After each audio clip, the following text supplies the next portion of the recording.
वालेकुम दोस्तों, शहाबुद्दीन गौरी ने ख्वारज़म पे हमला क्यों किया, आज हम ये बात करेंगे। असल में ये बात ध्यान में रखिएगा कि ये जो है ये खरासान का इलाका है और इसकी मुख्तलिफ हैबत रही है। पहले महमूद गज़नवी की भी यहाँ पर हुकूमत रही, उसके बाद जो है वो तुगलक मिर्ज़ा की भी यहाँ पर हुकूमत रही और उसके बाद फिर जो है ये ख्वारज़मी शाही जो थे इनकी हुकूमत आ गई और अब ये जो थे ये काफ़ी बड़ी ताकत भी बन चुके थे। ये बात ध्यान में रखिएगा कि जो मरूका हुक्मरान था वो शहाबुद्दीन गौरी का हिमायत याफ्ता था और ख्वारज़म शाहियों ने उस पर अटैक किया और उसको कत्ल कर दिया और उसके बाद जो उन्होंने मरू के अंदर काफ़ी ज़्यादा कत्लेआम किया। अब शहाबुद्दीन गौरी से बर्दाश्त नहीं था और शहाबुद्दीन गौरी ने इसीलिए ख्वारज़म की तरफ चलना शुरू किया अपने फ़ौजियों के साथ।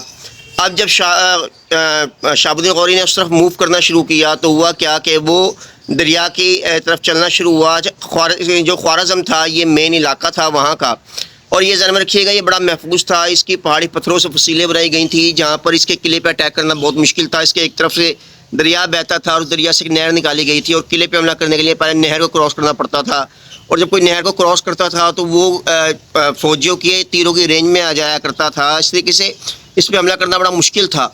अब जब यहाँ से शहाबुद्दीन गौरी चला तो ये इतलात जो थी शाह ख्वारज़म को मिल गई, उसने भी तैयारी करना शुरू कर दी। अब जब उसने तैयारी करना शुरू कर दी तो अब शहाबुद्दीन गौरी चलता चलता उसके बाद वो दरिया के साथ जो है वो ख्वारज़म की तरफ मुड़ा। जब वो मुड़ा ख्वारज़म की तरफ तो आगे जब वो वहाँ पहुँचा तो शाह ख्वारज़म जो था वो नहर क्रॉस करके आया, सामने मैदान में आया बैठा था। तो शहाबुद्दीन गौरी ने भी अपनी फ़ौज को वहीं पर पड़ाव डाला। अब शाह ख्वारज़म का ख्याल ये था कि शहाबुद्दीन गौरी थक कर वापस चला जाएगा क्योंकि इसने काफ़ी लंबी जंगें की और लंबी जंगें नहीं लड़ पाएगा, लेकिन ऐसा ना हुआ। शहाबुद्दीन गौरी ने कुछ टाइम अपनी फ़ौज को आराम का मौका दिया और उसके बाद उसने जंग के तबल बजा दी। अब हुआ ये कि शहाबुद्दीन गौरी फ़ौजी बड़े बहादुरी से लड़े, दूसरी तरफ से शाह ख्वारज़म में फ़ौजी बड़ी बहादुरी से लड़े और इनके इस लड़ाई के अंदर जो है बहुत ज़्यादा जो है लोग मारे भी गए। लेकिन उसके बाद शाह ख्वारज़म जो था वो वापस नहर क्रॉस करके किले के शहर में वापस चला गया।